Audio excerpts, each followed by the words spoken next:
26 अगस्त 1303 को अलाउद्दीन खिलजी ने चित्तौड़गढ़ पर आक्रमण कर दुर्ग को चारों तरफ से घेर लिया। सबसे मजबूत राजपूत शासकों में से एक रावल रतन सिंह उस समय चित्तौड़ के शासक थे।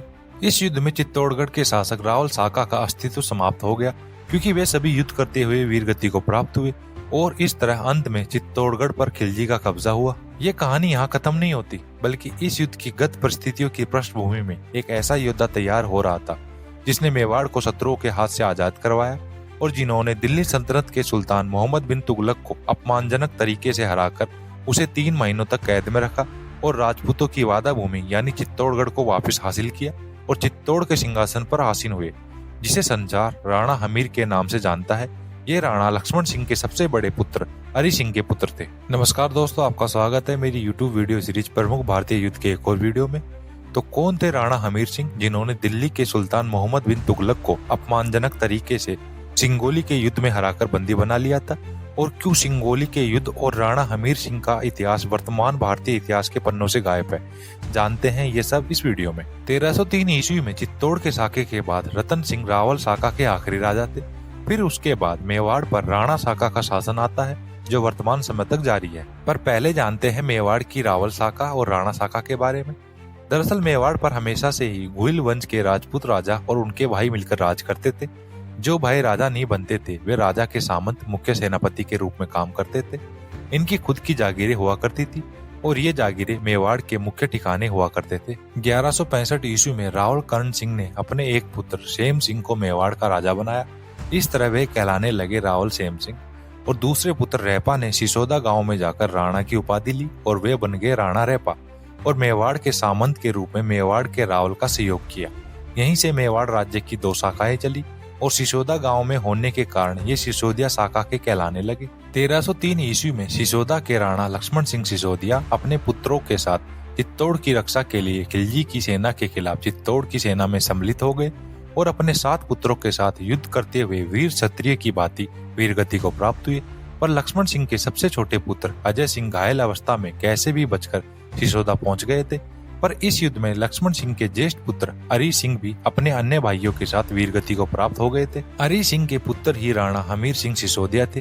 पिता हरि सिंह की मृत्यु के समय हमीर सिंह की आयु मात्र 1 या 2 वर्ष की थी।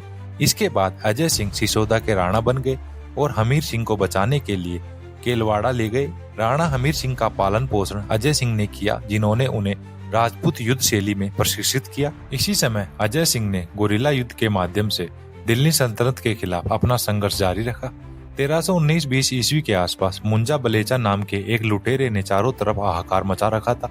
वो जहाँ भी जाता गांवों को लूटता और लोगों की हत्या कर देता, जिससे अजय सिंह ने अपने दोनों पुत्रों सज्जन सिंह और सेम सिंह को आज्ञा दी कि मुंजा बलेचा को पकड़कर उसे सजा दे, परंतु उनसे वह काम न हो सका।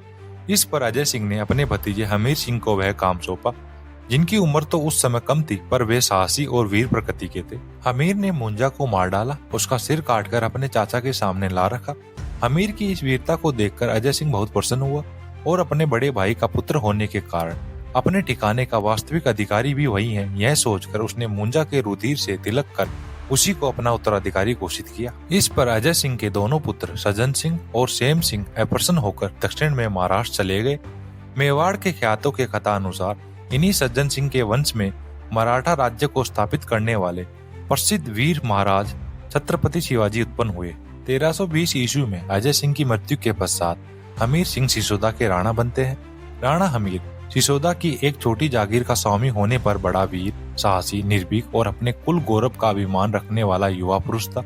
अपने वंश का परंपरागत राज्य पहले मुसलमानों और उनके पीछे सोनगरों के हाथ में चला गया, जो उसको बहुत खटकता था। दूसरी ओर नवगठित तुगलक वंश, जिसकी स्थापना गयासुद्दीन तुगलक ने 1320 ईस्वी में अंतिम खिलजी शासक खुसरो खां की हत्या के बाद की थी, शक्तिशाली हुआ। दिल्ली की सबसे शक्तिशाली सल्तनतों में से एक बन गया। मोहम्मद बिन तुगलक, जिसे बुद्धिमान मूर्ख के नाम से भी जाना जाता है, 1325 ईस्वी में दिल्ली की गद्दी पर बैठा। इस समय मालदेव सोनगरा दिल्ली सल्तनत के अधीन मेवाड़ का शासक था और मोहम्मद बिन तुगलक का वफादार था। जल्द ही राणा हमीर सिंह के मन में अपना पैतृक राज्य वापस लेने की प्रबल इच्छा उत्पन्न हुई, जिससे उसने मालदेव के जीते जी उसके इलाके छीनकर अपनी जागीर में मिलाना आरंभ किया। हमीर ने चित्तौड़ पर विजय करने के कई प्रयास किए, लेकिन असफल रहे, जिसके कारण उसके संसाधन कम हो गए और उसके कई सिपाही भी छोड़कर चले गए।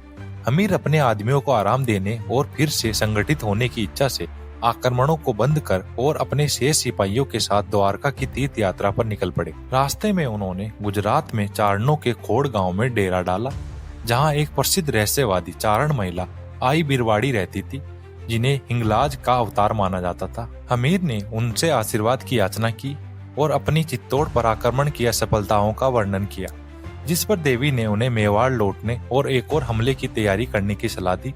हमीर ने जवाब दिया कि उनके पास अब एक और हमला करने के लिए सैनिक क्षमता नहीं है।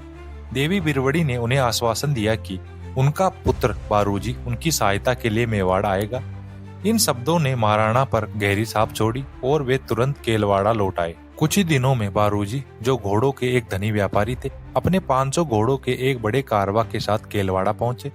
हमीर और उनके चारण सहयोगियों ने मेवाड़ पर हमले करना शुरू किया और हमीर सिंह के उदय के साथ ही मालदेव को अपनी गद्दी की चिंता होने लगी और उसने अपनी पुत्री सोनगिरी का विवाह राणा हमीर से करने का निर्णय किया। विवाह के बाद हमीर ने चित्तौड़गढ़ की अपनी पैतृक भूमि पर कब्जा करने का फैसला किया। विवाह के तुरंत बाद ही हमीर सिंह ने अपने ससुर मालदेव को गद्दी से हटा दिया और 1326 ईस्वी में मेवाड़ की गद्दी पर बैठे और मेवाड़ के प्रथम राणा की उपाधि धारण की। चित्तौड़ पर सफलतापूर्वक विजय करने के बाद राणा हमीर ने बारूजी की समय पर सैन्य सहायता के लिए उन्हें मेवाड़ साम्राज्य के पोलपात पाटवी बाराहट का पद प्रदान किया, जो उनकी भावी पीढ़ी के वंशजों को उत्तराधिकार में मिला। राणा हमीर के मेवाड़ पर कब्जा करने से मालदेव का एक बेटा जेजा मोहम्मद बिन तुगलक के दिल्ली दरबार में भाग गया और उसी ने मोहम्मद बिन तुगलक को मेवाड़ पर आक्रमण करने के लिए कहा, जिससे 1335 ईस्वी में मोहम्मद बिन तुगलक को खुद अपनी मजबूत सेना के साथ मेवाड़ की ओर कूच करना पड़ा। उसके पास राणा हमीर की सेना से लगभग 4 गुना अधिक सेना थी। अपने कट्टर धार्मिक उत्साह और मेवाड़ को लूटने की भूख में अंधा होकर वह अपनी जीत के प्रति अति आत्मविश्वासी था। दूसरी ओर राणा हमीर के पास छोटी सेना होने के बावजूद वह एक महान रणनीतिकार थे, जो अरावली की पहाड़ियों में पले बड़े थे, युद्ध के मैदान से परिचित थे और दुश्मनों के खिलाफ गोरिल्ला रणनीति का उपयोग करते हुए वर्षों बिता चुके थे। वे अच्छी तरह से जानते थे कि एक बड़ी सेना को कैसे हराया जाए। 1336 ईस्वी में नीमच के सिंगोली, आज के मध्य प्रदेश में, मोहम्मद बिन तुगलक और राणा हमीर सिंह की सेना आपस में भिड़ गई। राणा हमीर हमलावर सेना को घेरने में सफल रहे और उन्होंने अपने सहयोगियों चारणों को दुश्मन पर छापामार रणनीति अपनाने का आदेश दिया। सुल्तान की सेना को राजपूतों के छोटे छोटे समूहों के हमलों से हर तरफ परेशान किया गया। इससे न सिर्फ सेना पर बुरा असर पड़ा, बल्कि उनका मनोबल भी कम हुआ और वे डरे हुए हो गए। राणा हमीर ने भी युद्ध में जलाकर राख करने की नीति अपनाई। दुश्मन सेना के रास्ते में आने वाली हर चीज को नष्ट कर दिया गया जो उनके काम की हो सकती थी। गांवों को खाली कर दिया गया, कुओं में जहर डाल दिया गया और इसी तरह अन्य घटनाएं भी हुई। यह इलाका सुल्तान की सेना के लिए भी अपरिचित था, जिसके परिणाम स्वरूप तुर्क सल्तनत के लिए पूर्ण विनाश हुआ। सुल्तान मोहम्मद बिन तुगलक ने सोचा कि बचाव करने वाले राजपूत ऊंची दीवारों का इस्तेमाल करेंगे और उन पर सीधा हमला नहीं करेंगे, लेकिन आखिरी समय में हमीर सिंह ने घुड़सवार सेना के जरिए आगे बढ़कर हमला करने का फैसला किया, जो राजपूतों का मुख्य कदम था। राणा हमीर और उनकी सेना ने दिल्ली की तुर्क सेना को बुरी तरह से युद्ध के मैदान में काट डाला और इसके बाद राजपूतों के हाथों मोहम्मद की सेना का पूर्ण विनाश हुआ। उन्होंने जालोर के हरिदास को द्वंद्व युद्ध में मार गिराया, जो तुगलक की सेना की ओर से लड़ रहा था। पहले से ही कमजोर और भूख से व्याकुल सेना को निर्णायक रूप से पराजित किया गया और सभी को मौत के घाट उतार दिया गया और राणा हमीर सिंह ने मोहम्मद बिन तुगलक को बंदी बना लिया। लेकिन सुल्तान का अपमान अभी तक खत्म नहीं हुआ था, यह तो बस शुरू ही हुआ था। इस युद्ध के बाद मोहम्मद बिन तुगलक को 3 महीनों के लिए बंदी बनाकर रखा गया। बाद में तुगलक ने एक प्रस्ताव रखा, जिसे राणा हमीर सिंह ने स्वीकार कर लिया। इसमें सुल्तान को अजमेर, रणथंभौर, नागौर और सोपेर को सौंपने के बाद रिहा किया गया और हमीर सिंह को 50 लाख रुपए और 100 हाथी फिरौती के तौर पर दिए गए थे। वास्तविक प्रस्ताव इस प्रकार था: 5 लाख टंका और रणथंभौर, नागौर और शिवपुरी का क्षेत्र सुल्तान के बदले मेवाड़ को वापस दे दिया गया और सुल्तान को यह लिखित रूप में देने के लिए मजबूर किया गया कि मेवाड़ दिल्ली सल्तनत से स्वतंत्र होगा और सुल्तान कभी भी मेवाड़ पर आक्रमण नहीं करेगा। और इस युद्ध के बाद राणा हमीर सिंह को तुर्क विजेता, तुर्कों पर विजय प्राप्त करने वाले का नाम दिया गया। युद्ध में विजय के बाद राणा हमीर ने चित्तौड़ में देवी बिरवड़ी जी को वहां आमंत्रित किया और उन्हें बहुत सम्मान और आदर से किले में स्वागत किया। उनके सम्मान में राणा हमीर ने चित्तौड़गढ़ दुर्ग में देवी बिरवड़ी माता का एक भव्य मंदिर बनवाया, जो आज भी कायम है और इसे अन्नपूर्णा मंदिर के नाम से जाना जाता है। हमीर सिंह एक बहुत ही वीर और प्रतापी शासक थे। राणा कुंभा के कीर्ति स्तंभ परिस्थिति में हमीर सिंह को विषम घाटी, पंचानन, विकट परिस्थितियों में सिंह के समान कहा गया। पर आधुनिक इतिहास के पन्नों में न ही राणा हमीर का और न ही इस युद्ध का कहीं ज्यादा जिक्र मिलता है, क्योंकि वामपंथी इतिहासकार ये नहीं चाहते थे कि आने वाली पीढ़ियां ये सब जाने और अपने पूर्वजों पर गर्व कर सके। वामपंथी इतिहासकारों ने दिल्ली सल्तनत का इतना बढ़ा चढ़ाकर गुणगान किया है जैसे उनका ही उस समय संपूर्ण भारत पर राज हो। पर सच तो यह है कि अगर इतिहास के पन्नों में राणा हमीर और सिंगोली जैसे युद्धों का जिक्र होता तो शायद दिल्ली सल्तनत की सच्चाई सबके सामने होती कि कैसे उस समय के कई छोटे छोटे राज्यों ने दिल्ली सल्तनत को कई बार युद्धों में धूल चटाई थी। तो आज की वीडियो में इतना ही, मिलते हैं नेक्स्ट वीडियो में। धन्यवाद। जय हिंद, जय भारत। प्लीज वीडियो को लाइक करें, शेयर करें और चैनल को सब्सक्राइब करें।